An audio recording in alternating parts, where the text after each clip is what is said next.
En el abismo, un relato de H.G. Wells, narrado por Materia Arcana.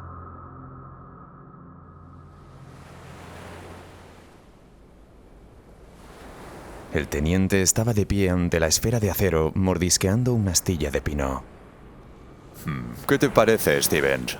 Podría funcionar, respondió Stevens, reservándose su opinión. Yo creo que se aplastará.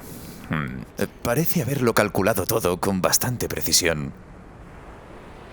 Pero piensa en la presión. En la superficie del agua es de unos 6,5 kilos por centímetro cuadrado. A una profundidad de 10 metros es el doble. A 20 el triple. A 30 4 veces más. Y a 340 veces más, Stevens. Y el fondo del océano donde va a descender tiene más de 8 kilómetros de profundidad. Esos serían 7,5 toneladas por centímetro cuadrado. Es una barbaridad, pero el acero es extraordinariamente grueso. El teniente no respondió y volvió a mordisquear su astilla de pino. El objeto de su conversación era una enorme esfera de acero de unos 3 metros de diámetro. Parecía el proyectil de alguna pieza de artillería descomunal. Estaba encajada con precisión en una estructura colosal, integrada en el armazón del buque. Las gigantescas grúas que pronto la izarían por la borda habían despertado la curiosidad de todos aquellos marinos que la habían visto, desde el Pool de Londres hasta el Trópico de Capricornio. En 2 puntos dispuestos verticalmente, el acero se abría para alojar 2 ventanas circulares de un grosor extraordinario. Una de ellas estaba ahora parcialmente desenroscada. Los 2 hombres habían visto el interior de la esfera por primera vez aquella misma mañana. Estaba revestida de una superficie acolchada, con pequeños interruptores que permitían accionar el sencillo mecanismo del artefacto. Todo estaba protegido con el mayor cuidado, incluso el aparato Myers, destinado a absorber el ácido carbónico y reponer el oxígeno consumido por su ocupante una vez que éste se hubiera introducido por la escotilla y hubiera quedado herméticamente sellado. El interior estaba tan bien protegido que, aun disparando la esfera desde un cañón, sus ocupantes habrían sobrevivido sin sufrir daño alguno. Y ya podía estarlo. En breve alguien entraría en la esfera, lo sellarían y lo arrojarían por la borda para hundirse hasta el fondo del océano a más de 8 kilómetros de profundidad. La idea se había apoderado por completo de su imaginación. Hablaba de ello sin cesar durante las comidas y había encontrado en Stevens, el recién llegado a bordo, una verdadera bendición, alguien dispuesto a escucharlo. Estoy convencido de que la ventana acabará cediendo. Se combará, se abombará y terminará por romperse bajo semejante presión. Daubry ha demostrado que a esas presiones enormes, hasta las rocas llegan a deformarse como si fueran blandas. Y puedes estar seguro de lo que digo. ¿Y si el vidrio se rompiera, qué ocurriría entonces? Pues que el agua entraría como un chorro a presión, duro como el hierro. ¿Alguna vez has sentido el golpe de un chorro de agua a presión? Impactaría como una bala, lo destrozaría, lo aplastaría. Le entraría por la garganta y le llenaría los pulmones, le reventaría los oídos y luego le entraría por... Vale, tienes una imaginación de lo más gráfica. No es imaginación, es la simple constatación de lo inevitable. ¿Y la esfera? Apenas dejaría escapar unas cuantas burbujas.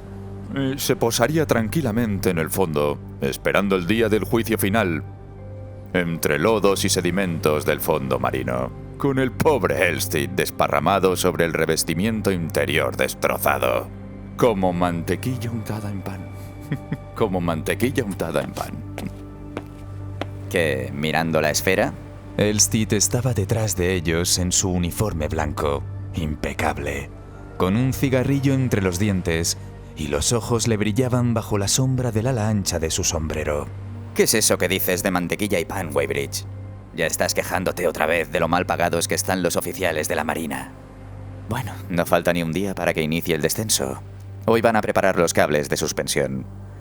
Mira este cielo despejado, esta mar tranquila. Son justo lo que se necesita para arriar con seguridad una docena de toneladas de plomo y acero, ¿no crees? A ti no te va a afectar mucho, dijo Weybridge. No. En apenas unos segundos habré descendido 20 o 30 metros, y allí abajo no se mueve nada, aunque el viento aúlle en la superficie y el mar levante olas enormes. No, ahí abajo. Se acercó a la borda y los otros dos lo siguieron. Los tres se inclinaron y contemplaron el agua verdosa y amarillenta. Solo hay paz. Ya, ¿y estás completamente seguro de que el mecanismo de relojería funcionará? Ha funcionado 35 veces. No hay motivo para que falle ahora. ¿Y si fallara? ¿Por qué habría que fallar? Yo no bajaría en ese maldito artefacto, ni por 20.000 libras. Vaya forma de tranquilizar la tuya. Aún no entiendo cómo piensas manejar todo esto. Verás, al entrar quedo firmemente sujeto dentro de la esfera, y cuando haya encendido y apagado la luz 3 veces para indicar que todo va bien, me izarán sobre la popa con esa grúa de allí, con esos grandes lastres de plomo colgando debajo. El peso superior lleva una polea con unos 200 metros de cuerda resistente enrollada, y eso es lo único que une los lastres a la esfera, aparte de los cables de suspensión, que se cortarán en el momento de soltarla. Usamos cuerda en lugar de cable metálico porque es más fácil de cortar y además tiene mayor flotabilidad. Mira, acércate. En cada uno de esos pesos de plomo hay un agujero, ¿lo ves? Por él se introducirá una barra de hierro que sobresale cerca de 2 metros por la parte inferior. Cuando esa barra golpee el fondo, se desplazará hacia arriba, accionará una palanca y pondrá en marcha el mecanismo de relojería situado en el costado del tambor donde está enrollada la cuerda. Bien, entonces todo el conjunto se baja con precisión hasta el agua. Se cortan los cables de suspensión y la esfera flota. Flota porque el aire que contiene la hace más ligera que el agua, pero los pesos de plomo se hunden y la cuerda comienza a desenrollarse. Cuando se haya desenrollado por completo, la esfera empezará a bajar arrastrada por los pesos. Pero, ¿por qué usar una cuerda? ¿Por qué no fijar los pesos directamente a la esfera? Por el impacto contra el fondo. Verás, todo el conjunto caerá cada vez más deprisa. Alcanzará una velocidad enorme. Piensa que a esa velocidad se destrozaría al chocar si los pesos estuvieran directamente unidos a la esfera. Pero al estar separados, los pesos golpearán el fondo primero, y en ese momento la flotabilidad de la esfera empezará a actuar. Seguirá descendiendo cada vez más despacio hasta detenerse, y luego comenzará a subir de nuevo. En ese punto entra en juego el mecanismo de relojería. Cuando los pesos choquen contra el lecho marino, la barra se desplazará y activará el mecanismo, y la cuerda comenzará a enrollarse otra vez en el tambor. En ese momento descenderé hasta el fondo del mar. Allí permaneceré durante media hora, con la luz encendida, observando a mi alrededor. Después, el mecanismo liberará una cuchilla accionada por resorte, la cuerda se cortará y subirá a la superficie como una burbuja. La propia cuerda contribuirá también al ascenso. ¿Y si por casualidad chocara contra un barco? Piensa que subiré a tal velocidad que lo atravesaría como una bala de cañón. No es algo que deba preocuparte.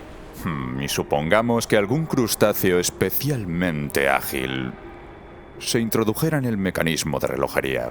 Pues sería una forma bastante insistente de invitarme a quedarme, dijo Elstead, volviéndose del mar y contemplando la esfera. A las 11 en punto ya habían izado a Elstead por la borda.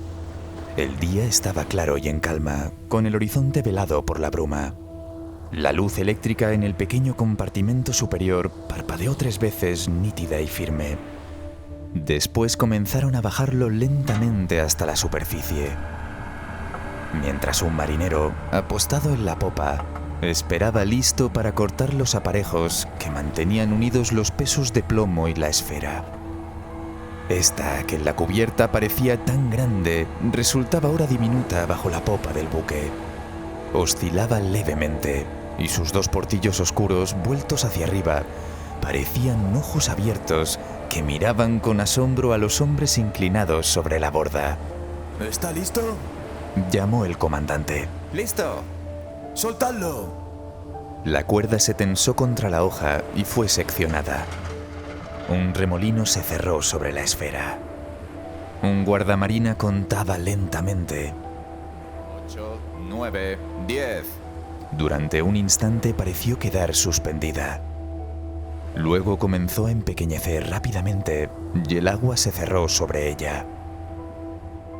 Todavía era visible bajo la superficie, agrandada y oscurecida por la refracción, pero antes de contar hasta 3, había desaparecido. Un destello de luz blanca brilló a gran profundidad, se redujo a un punto y se apagó. Después ya no hubo nada, salvo una masa de agua descendiendo hacia la oscuridad y un tiburón que nadaba en aquel abismo. De pronto la hélice del crucero comenzó a girar. El agua se agitó en leves remolinos, el tiburón se desvaneció en la confusión de las corrientes y una oleada de espuma cruzó la transparencia cristalina que había engullido a Elstead. Vamos a apartarnos un par de kilómetros, por si al subir choca con nosotros. El barco avanzó lentamente hasta su nueva posición. A bordo, aquellos que no estaban ocupados se quedaron mirando el leve oleaje bajo el que había desaparecido la esfera. Durante la media hora siguiente, apenas se dijo una palabra que no se refiriera directa o indirectamente a Elstead. El sol de diciembre estaba ya alto y el calor se hacía notar. Ahí abajo hará frío.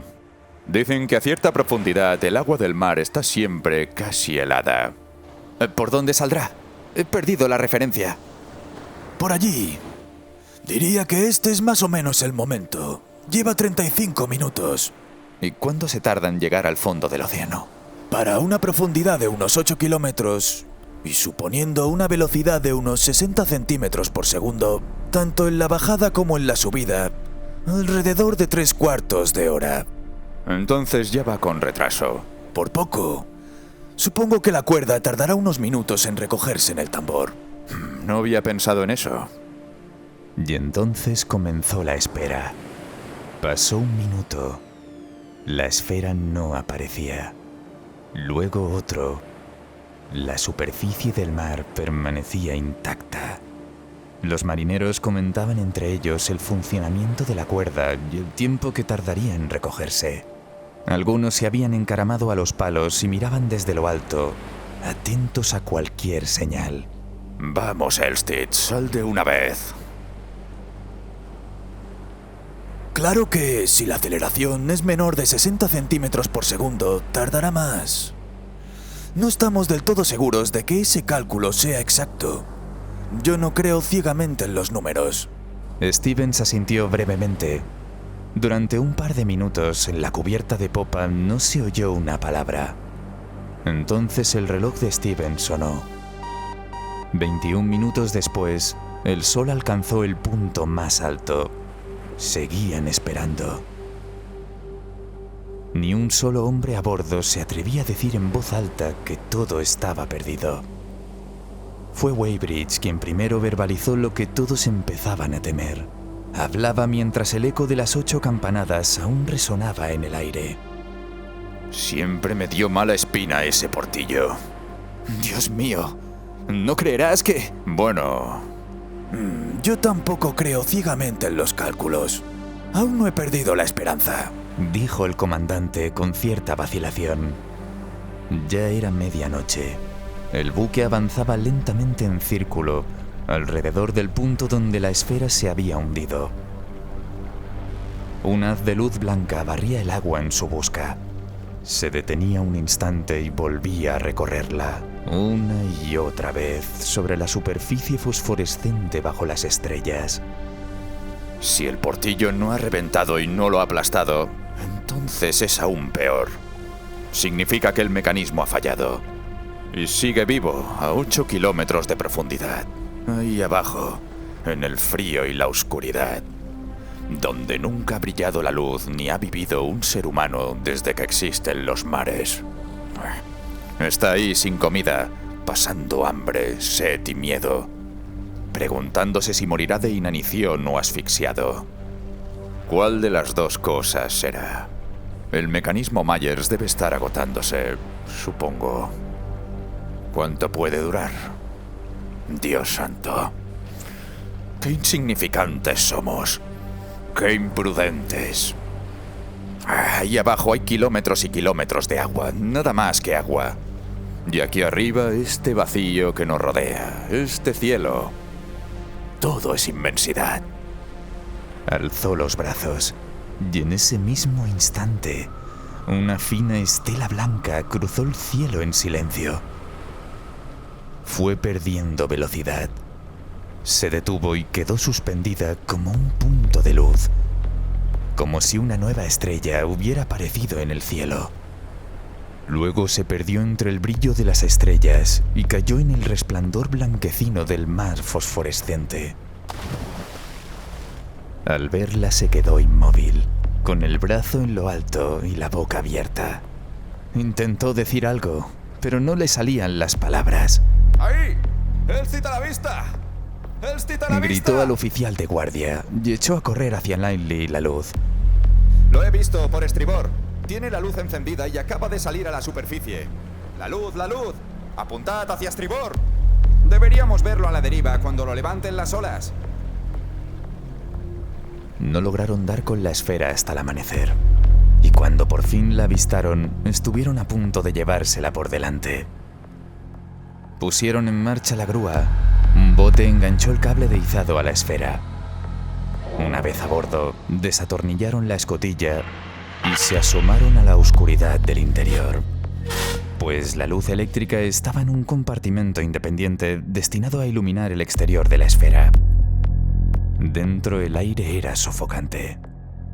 La junta de goma de la escotilla había cedido. Elstit no respondía a las llamadas.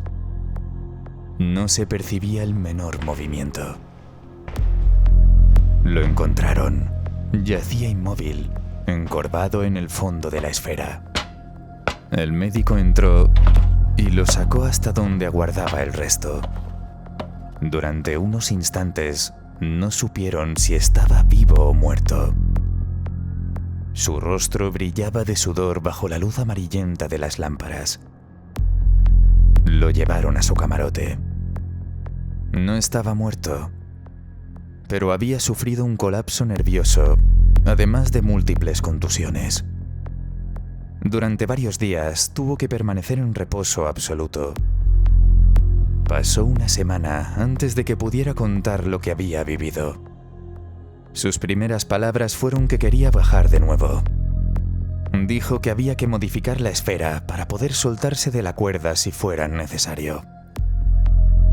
Había vivido una experiencia extraordinaria. Creeríais que no encontraría más que fango. Os reíais de mis exploraciones. Y he descubierto un mundo nuevo. Contó lo ocurrido de forma desordenada, volviendo una y otra vez al final. De modo que resulta imposible reproducirlo con sus propias palabras. Lo que sigue a continuación es el relato de su experiencia. Todo empezó de la peor forma posible. Antes de que la cuerda terminara de desenrollarse, la esfera no dejaba de girar sobre sí misma. Se sentía atrapado ahí dentro. No veía más que la grúa y el cielo sobre su cabeza. A ratos distinguía a la gente asomada en la barandilla del barco. No sabía por dónde iba a salir aquello de un momento a otro. De pronto notaba que se le iban los pies hacia arriba. Intentaba sujetarse, pero volvía a girar, de un lado a otro sin control. La esfera habría sido mucho más cómoda con otra forma, pero ninguna habría resistido la enorme presión de las profundidades. De pronto cesaron las sacudidas. La esfera dejó de girar, y cuando logró incorporarse, vio el agua a su alrededor de un azul verdoso. Una luz tenue se filtraba desde la superficie. Un banco de diminutas criaturas suspendidas pasaba a toda velocidad junto a él en dirección al foco. Y mientras miraba, la luz se iba apagando poco a poco. El agua sobre él se volvió oscura, casi negra, como un cielo de medianoche con tonalidades verdosas. Y abajo la negrura absoluta. Entonces pequeñas formas translúcidas empezaron a brillar tenuemente y cruzaban junto a él como rayos fosforescentes. La sensación de caída era como la de un ascensor al arrancar, constante. Es difícil imaginar esa sensación de caída al vacío sin parar. Fue en ese momento cuando Elstead se arrepintió de su aventura. Empezó a ver los riesgos de otro modo. Pensaba en los calamares gigantes que habitaban a media profundidad. Esas criaturas que a veces aparecen digeridas en el vientre de las ballenas o flotando descompuestas, devoradas por los peces. ¿Y si alguno se aferraba a la esfera? ¿Y si el mecanismo no era tan fiable como creían? Pero ya era tarde para echarse atrás. A los 50 segundos, lo rodeaba un negro absoluto como la noche. Solo el haz de luz abría un claro en el agua y de vez en cuando dejaba ver algún pez o restos que se hundían, pero pasaban demasiado rápido para distinguirlos. Cree que en una ocasión se cruzó con un tiburón. Notó que la esfera empezaba a calentarse por la fricción con el agua. Al parecer, eso no lo había previsto. Lo primero que notó fue que estaba sudando. Luego, bajo sus pies, oyó un siseo que iba en aumento y vio una nube de diminutas burbujas que ascendían en el exterior. Vapor. Tocó el portillo. Estaba caliente. Encendió la pequeña luz interior. Miró el reloj. Llevaba 2 minutos de descenso. Pensó que el cristal podría agrietarse por el contraste de temperatura, pues sabía que el agua del fondo está casi helada. De pronto sintió como el suelo de la esfera empujaba contra sus pies. Las burbujas subían cada vez más despacio y el siseo fue apagándose. La esfera se inclinó ligeramente.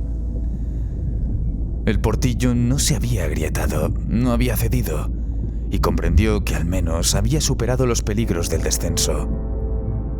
En 1 o 2 minutos más estaría en el fondo del abismo. Pensó entonces en Stevens, en Weybridge y en los demás, a 8 kilómetros por encima de él.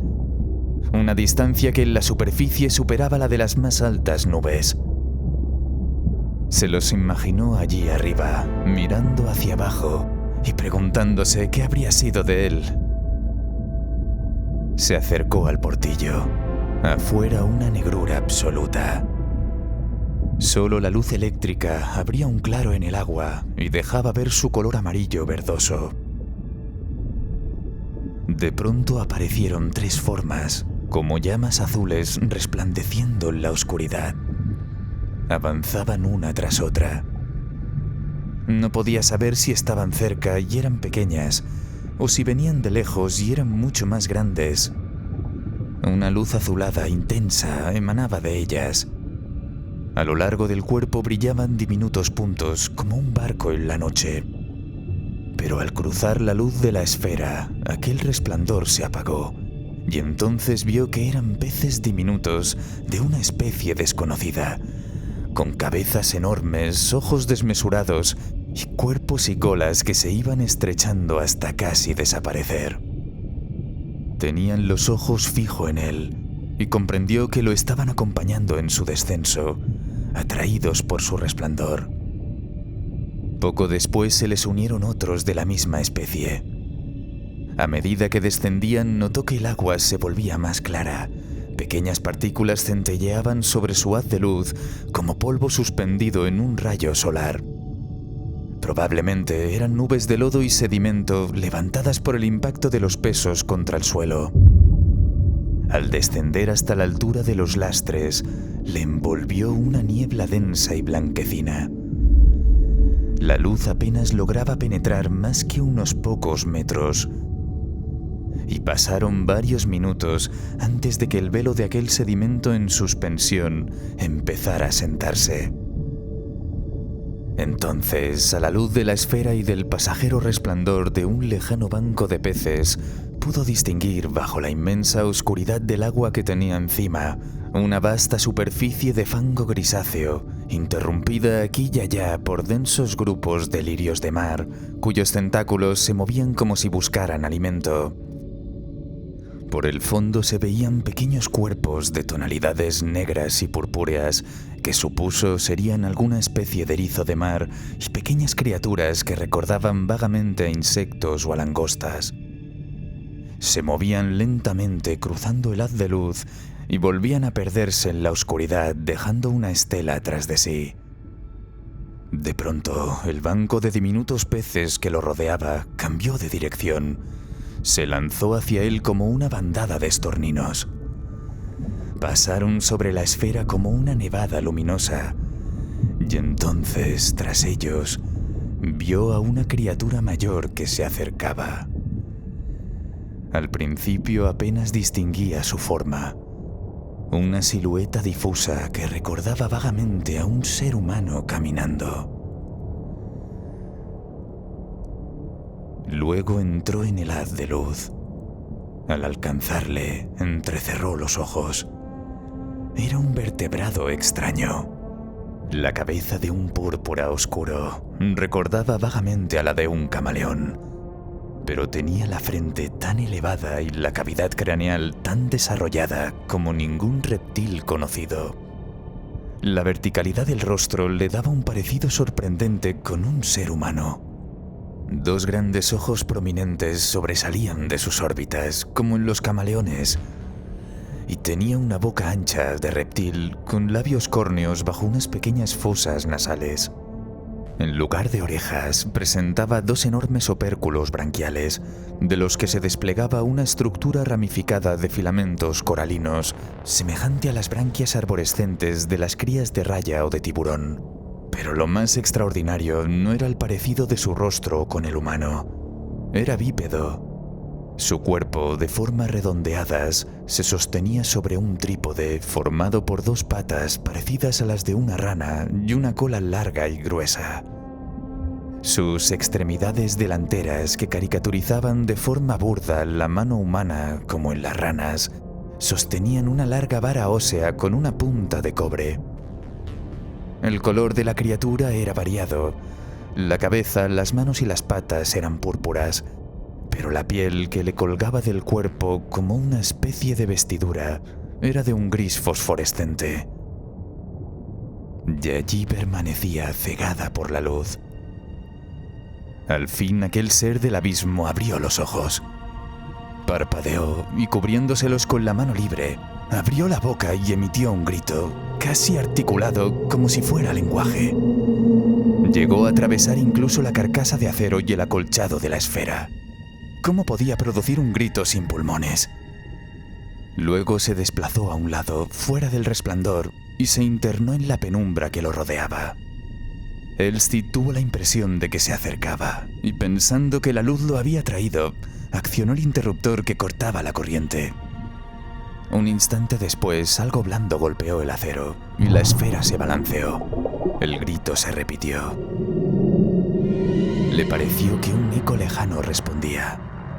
Los golpes continuaron, y la esfera se balanceó y chirrió contra el eje en el que se enrollaba el cable. Elstid permaneció de pie, observando la oscuridad eterna del abismo. Entonces vio muy débilmente, a lo lejos, otras formas fosforescentes, casi humanas, se acercaban con rapidez. Sin saber muy bien lo que hacía, tanteó dentro de la esfera en busca del saliente que accionaba la luz exterior, pero por casualidad dio con la pequeña lámpara interior. La esfera giró bruscamente y lo lanzó al suelo. Oyó gritos de sorpresa y cuando consiguió levantarse, vio dos pares de ojos asomados a la ventanilla inferior, reflejando la luz. Al momento, unas manos aporrearon la carcasa de acero y oyó el estrépito de la cubierta metálica. Aquello le heló la sangre. Si aquellas criaturas dañaban la esfera, no podría salir de allí.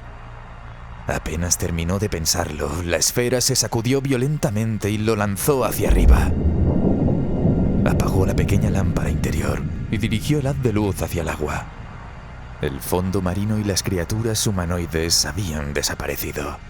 Pensó que aquellos extraños habitantes de las profundidades habían roto la cuerda y que ahora ascendía sin control. cada vez iba más rápido, hasta que de pronto se detuvo con una sacudida que lo lanzó contra el techo acolchado de la esfera. Durante medio minuto quedó demasiado aturdido para pensar. Luego sintió que la esfera oscilaba y también que la arrastraban por el agua. Se agachó junto a la ventanilla y con su propio peso consiguió orientarla hacia el fondo. Pero no vio nada, solo el pálido haz de luz perdiéndose en la oscuridad. Pensó que vería mejor si apagaba la luz y dejaba que sus ojos se acostumbraran a aquella negrura absoluta. Y no se equivocaba.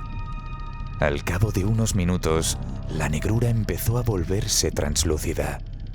Y entonces, muy lejos, tan tenue como la luz zodiacal en una noche de verano, distinguió formas que se movían por debajo. Dedujo que aquellas criaturas habían soltado el cable y que lo estaban arrastrando por el fondo. Entonces vio algo más, débil, lejano, al otro lado de las ondulaciones de la llanura. Una amplia franja de luz pálida se extendía a lo lejos, perdiéndose en la oscuridad. Lo arrastraban hacia allí, como un globo a la deriva desde campo abierto hasta la ciudad. Se acercaba muy despacio, y aquella luz difusa empezó poco a poco a tomar forma. Eran casi las 5 cuando pasó sobre aquella zona luminosa, y para entonces ya distinguía una especie de entramado de calles y casas, agrupadas en torno a una enorme estructura sin techo, con un aire grotesco de abadía en ruinas. Se extendía bajo él como un mapa. Las casas se alzaban con muros sin techo y, como más tarde comprobaría, estaban hechas de huesos fosforescentes, lo que daba al conjunto un aspecto de luz lunar velada. En las cavidades interiores, árboles ondulantes de crinoideos extendían sus tentáculos y grandes esponjas vidriosas se alzaban como brillantes minaretes y como lirios de luz etéreas sobre el resplandor difuso de la ciudad. En los espacios abiertos percibía un movimiento constante, como el de una multitud, aunque estaba demasiado alto para distinguir a los individuos. Poco a poco empezó a descender, y los detalles fueron cobrando claridad. Vio que los contornos de aquellos edificios apenas perceptibles estaban marcados por hileras de forma redondeadas como perlas, y también advirtió que en amplios espacios abiertos se alzaban estructuras semejantes a cascos de barco incrustados en el fondo. Descendía lenta e inexorablemente, y las formas más abajo se volvían cada vez más nítidas, más cercanas, más definidas. Comprendió que lo llevaban hacia el gran edificio del centro, y de vez en cuando alcanzaba a distinguir las innumerables figuras que tiraban del cable.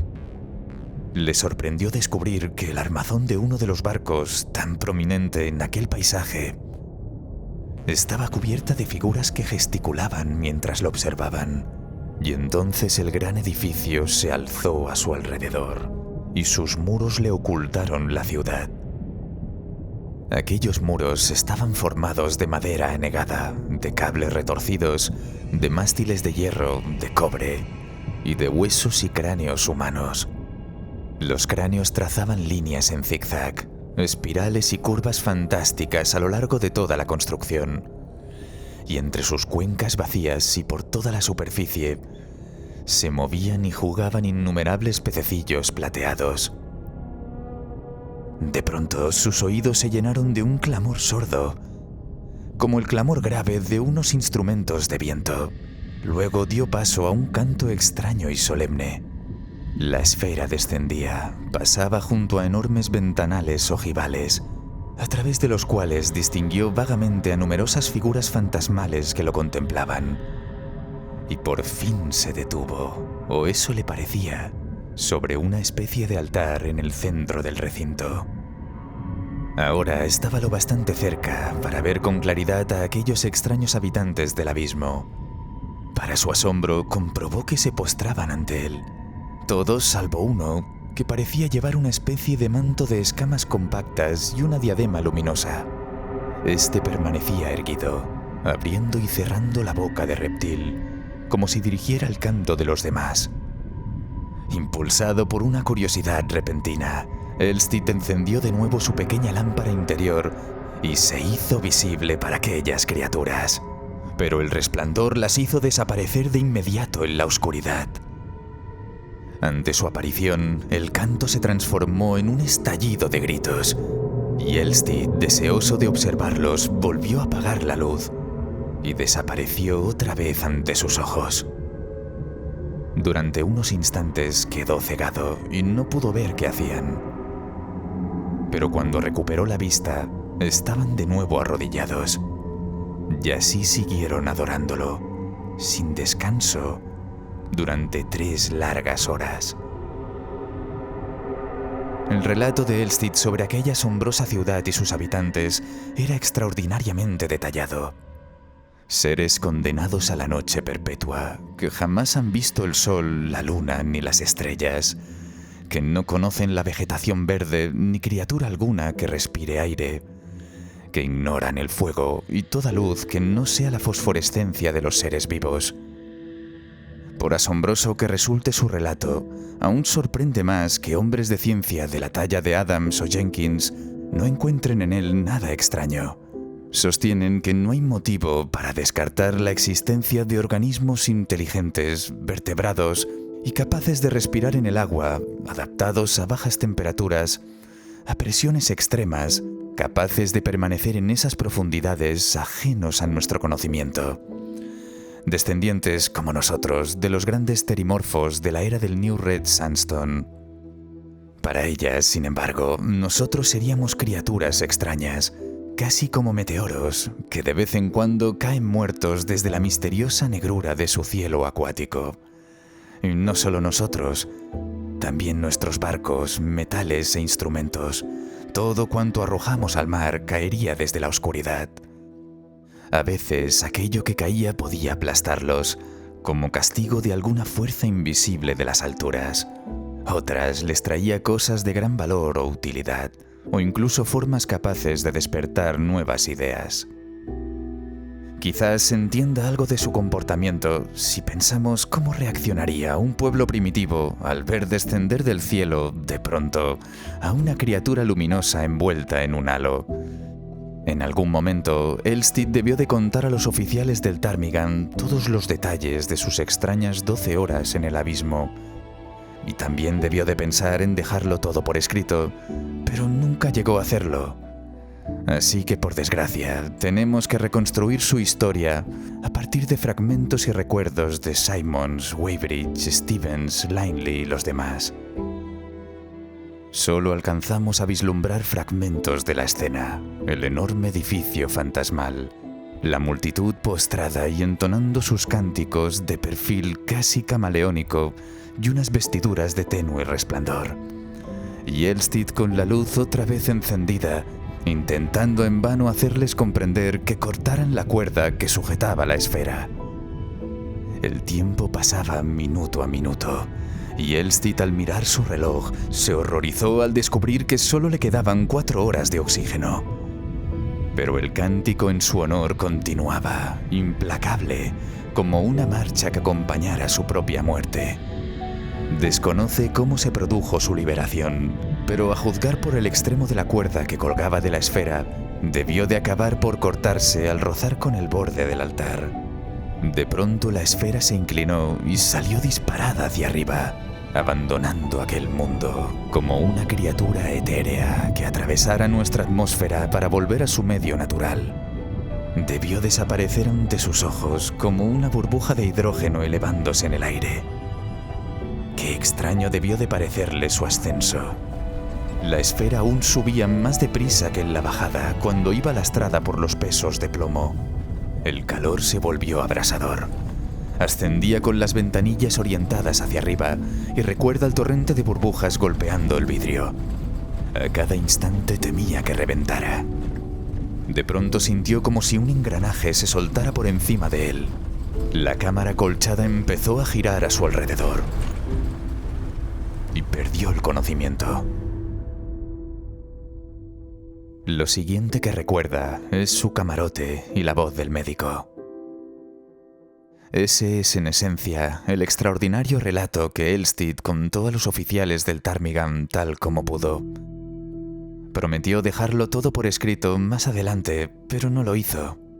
Su mente estaba ocupada, sobre todo en perfeccionar la esfera, tarea que emprendió en Río.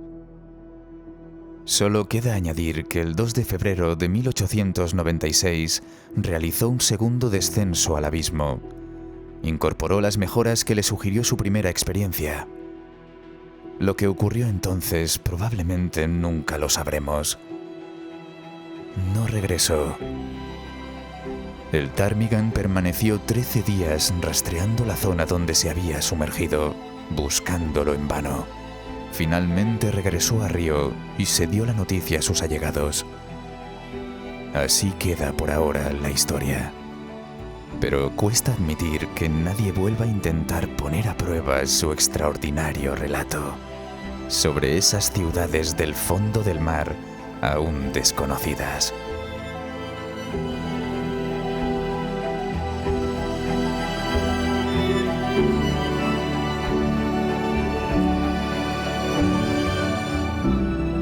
Muchas gracias por escuchar este relato.